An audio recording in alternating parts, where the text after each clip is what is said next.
हिंदू ग्रंथों में वानर एक जाति थी जो सामान्य बंदरों से अलग थी। ये बलशाली, शक्तिशाली और ज्ञानवान थे। कुछ वैदिक और पुराणिक ग्रंथों के अनुसार वानर वास्तव में देवताओं की एक विशेष जाति थी, जिन्हें विष्णु भगवान ने रावण के विरुद्ध युद्ध करने के लिए धरती पर भेजा था। वाल्मीकि रामायण बालकांड। क्या वानर सामान्य बंदर थे? नहीं, हनुमान जी और बाकी वानर सामान्य बंदर नहीं थे।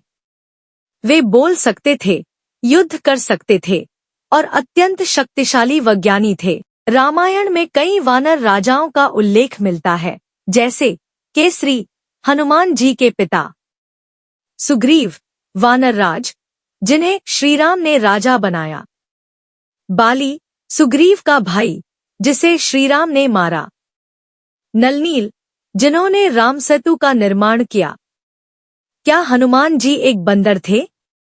वाल्मीकि रामायण के अनुसार हनुमान जी वानर जाति से थे, लेकिन वे शिव भगवान के अवतार और पवन देव के पुत्र थे।